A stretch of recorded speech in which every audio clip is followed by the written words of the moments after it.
आज हम लोग पढ़ने जा रहे हैं मंदाकिनी वर्णनम। इसके बारे में हम लोग पढ़ने के लिए जा रहे हैं। मंदाकिनी वर्णनम पिक्चर से क्लियर है।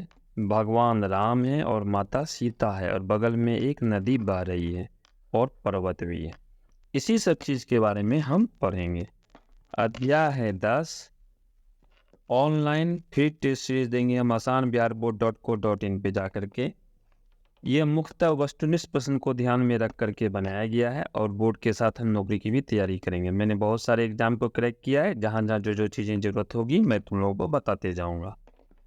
तो चलो शुरुआत करते हैं। सबसे पहले मैं तुम लोगों को कहता हूँ वीडियो को पॉज करो और इसको यहाँ से यहाँ तक उतार लो। इससे बाहर क्वेश्चन नहीं पूछेगा, मैं इसी के एक एक लाइन की तुम लोगों को व्याख्या करूँगा। तो चलो सबसे पहले हम पहला लाइन का व्याख्या करते हैं।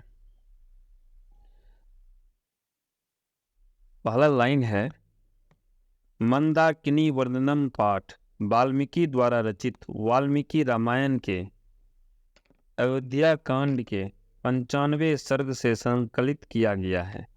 इस पाठ में कुल 10 पद हैं। समझते हैं।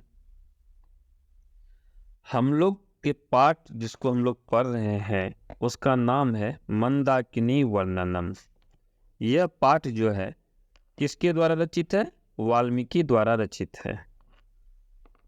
अगर ये वाल्मीकि द्वारा रचित है तो 2 रामायण है। एक रामायण है वाल्मीकि रामायण, दूसरा है तुलसीदास द्वारा रचित रामायण। तो वाल्मीकि द्वारा रचित है तो इसलिए ये किससे होगा? यह होगा वाल्मीकि रामायण से। अब वाल्मीकि रामायण में कई कांड हैं, उसमें एक कांड का नाम है अयोध्या कांड। उसके 95वें सर्ग से ये संकलित किया गया है। और इस पाठ जिसका नाम है मंदाकिनी वर्णनम, उसमें कुल कितने पद हैं? उसमें 10 पद हैं, जिसके बारे में हम लोग पढ़ेंगे। तो इसमें हम देखते हैं क्वेश्चन क्या सब पूछता है। पहला क्वेश्चन इसमें पूछेगा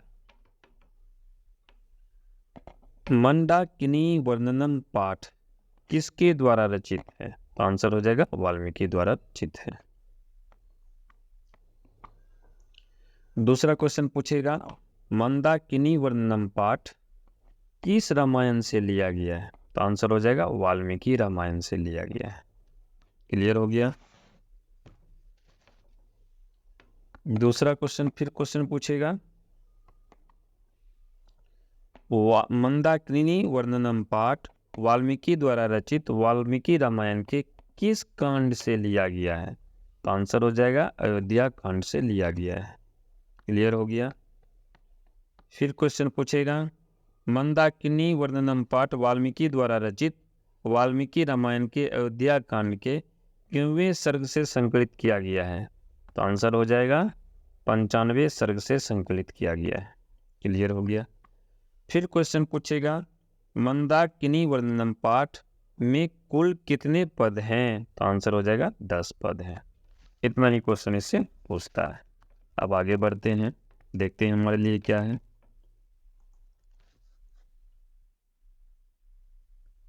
अब देखो, हम लोग रामायण में जानते हैं कि पिता के द्वारा भगवान राम को वनवास दे दिया गया था। तो कहता है वनवास प्रसंग में राम सीता और लक्ष्मण के साथ, भगवान राम माता सीता और अपने भाई लक्ष्मण के साथ चित्रकूट पहुंचते हैं। इस पाठ में चित्रकूट पर्वत के निकट बहने वाली मंदाकिनी नदी का वर्णन है। राम इस मंदाकिनी गंगा नदी की शोभा सीता को दिखा रहे हैं। तो देखो इसको समझते हैं।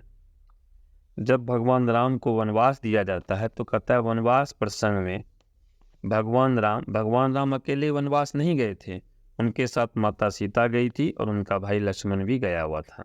तो वनवास प्रसंग में जब वनवास के लिए निकलते हैं तो कई जगह से चलते हुए एक जगह है चित्रकूट, जहाँ पर वो पहुँचते हैं। तो जब वो चित्रकूट पर्वत पहुँचते हैं तो वहाँ पर देखो क्या है, एक मंदाकिनी नदी है जो कि चित्रकूट पर्वत के निकट ही बहती है। तो भगवान राम जो है इस मंदाकिनी, जिसका दूसरा नाम क्या है, गंगा है, इसकी शोभा माता सीता को दिखा रहे हैं। इसके बारे में हम लोग आगे पढ़ेंगे। फिलहाल देखते हैं क्या सब क्वेश्चन इससे पूछता है। पहला क्वेश्चन इससे पूछेगा, वनवास प्रसंग में राम सीता और लक्ष्मण के साथ कहाँ पहुंचते हैं? तो आंसर हो जाएगा चित्रकूट पहुंचते हैं। क्या आंसर हो जाएगा? चित्रकूट पहुंचते हैं। दूसरा क्वेश्चन पूछता है, चित्रकूट पर्वत के निकट कौन सी नदी का वर्णन है? आंसर हो जाएगा मंदाकिनी नदी का वर्णन है। फिर क्वेश्चन पूछेगा, मंदाकिनी का दूसरा नाम क्या है? तो आंसर हो जाएगा गंगा है।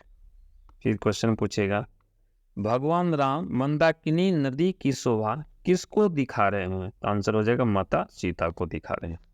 यहाँ पे मैंने सीता लिखा है, लेकिन हम लोग सीता नहीं बोलना है, हम लोग को माता सीता बोलना है, राम नहीं बोलना है, भगवान राम बोलना है, क्योंकि वो हमारे आराध्य हैं। आगे बढ़ते हैं। कहता है, तृतीय श्लोक में कहा गया है, मृगयुनि पितानि कुलुसाम्भांसि सांप्रतम तीर्थानि रम्यानि रति संजनयंती में। अर्थात हे सीते, अभी हिरणों के समूह द्वारा पिए गए जल गंदे हो गए हैं, जो मन को मोहित करने वाले तीर्थों के प्रति मेरे मन को जगा रहे हैं। अर्थात यहाँ की सुंदरता, पवित्रता एवं प्राकृतिक सुंदरी को देखकर मेरे मन में प्रेम रस का संचार करने लगे हैं। अब इसको समझते हैं। देखो, तृतीय श्लोक है, तृतीय श्लोक में क्या लिखा गया है? मृगयुथनि पितानि कुलुसाम्भांसि सांप्रतम संजनयंती में, यहाँ से यहाँ तक लिखा गया है। तो कहता है कि इसका क्या अर्थ है? संस्कृत में लिखा गया। कहता है, अर्थात हे सीते, कौन कह रहे हैं? भगवान राम कह रहे हैं। अभी हिरणों के समूह द्वारा, मृग है ना, मृग का हिंदी होता है मृग, मृग का मतलब होता है हिरण। कहता है अभी हिरणों के समूह क्या किए हैं? जल पिए हैं। क्या किए हैं? जल पिए हैं। तो जब किसी के द्वारा जल पिया गया होगा तो जल क्या हो जाएगा? गंदे हो जाएंगे। लेकिन गंदे होने के बावजूद ये भगवान राम के मन को क्या कर रहे हैं? मोहित कर रहे हैं। क्यों मोहित कर रहे हैं? क्योंकि मृग जो पानी पिया तो उसकी प्यास समाप्त हुआ, यानी उसको जीवन मिला, इसलिए ये भगवान राम के मन को मोहित कर रहे हैं, क्योंकि वो भगवान राम है। कहता है ये जो यहाँ के तीर्थ हैं, इसके प्रति इनके मन को जगा रहे हैं। अर्थात वहाँ की सुंदरता, जो पर्वत है, जो नदी है, जो मृग है, और जो पवित्रता है क्योंकि तीर्थ है, और जो प्राकृतिक सौंदर्य है, ये इनके मन में प्रेम रस का संचार कर रहे हैं। तो क्वेश्चन देखते हैं क्या सब क्वेश्चन पूछेगा। पहला क्वेश्चन पूछेगा, ये लिख देगा मृगयुथनि पितानि से लेके यहाँ तक लिख देगा, संजनयंती में कहेगा ये किस श्लोक में कहा गया है? तो आंसर हो जाएगा तृतीय श्लोक में कहा गया है। पूछा भी है इसलिए इसमें डाला गया है।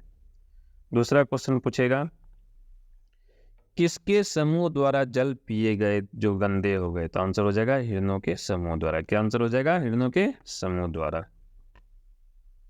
फिर क्वेश्चन पूछेगा, हिरणों के समूह द्वारा पिए गए जल गंदे हो गए, जो मन को मोहित करने वाले तीर्थों के प्रति क्या जगा रहे हैं? तो आंसर हो जाएगा भगवान राम के मन को जगा रहे हैं। फिर क्वेश्चन पूछेगा, सुंदरता, पवित्रता एवं डैश को देखकर भगवान राम के मन में प्रेम रस का संचार होने लगा है। तो डैश में आंसर हो जाएगा प्राकृतिक सौंदर्य। क्या आंसर हो जाएगा? प्राकृतिक सौंदर्य। तो अब हम लोग आगे बढ़ते हैं, देखते हैं। चतुर्थ श्लोक में कहा गया है, जहा जिन धरा काले वल्कोत्तरवास ऋषि स्वदुगाहंते नदी मंदाकिनी प्रिय। अर्थात जटा, मृगचरम और पेड़ की छाल को धारण करने वाले ऋषिगण इस नदी में स्नान करते हैं। पंचम श्लोक में कहा गया है, आदिम युति पृष्ठंती निश्याम भावे अते परिविलाक्षी मुनिय संसित वर्ता। अर्थात हे विशाल नयन वाली सीते, ये श्रेष्ठ तथा पंचसनीय व्रत रखने वाले मुनि लोग अपनी बाहों को ऊपर किए हुए सूर्य की उपासना में लगे हैं। इसी श्लोक में राम सीता को विलाक्षणी से संबोधित करते हैं। दो श्लोक का एक बार में चर्चा हो गया है। ज़्यादातर केस में हम क्या करते हैं? अलग अलग चर्चा करते हैं। तो पहले हम चतुर्थ श्लोक के बारे में पढ़ेंगे, फिर पंचम श्लोक के बारे में पढ़ेंगे। तो देखो, कहता है चतुर्थ श्लोक में भी हम यहाँ से यहाँ तक ही पढ़ेंगे, ठीक है। कहता है, जहा जिन दरा काले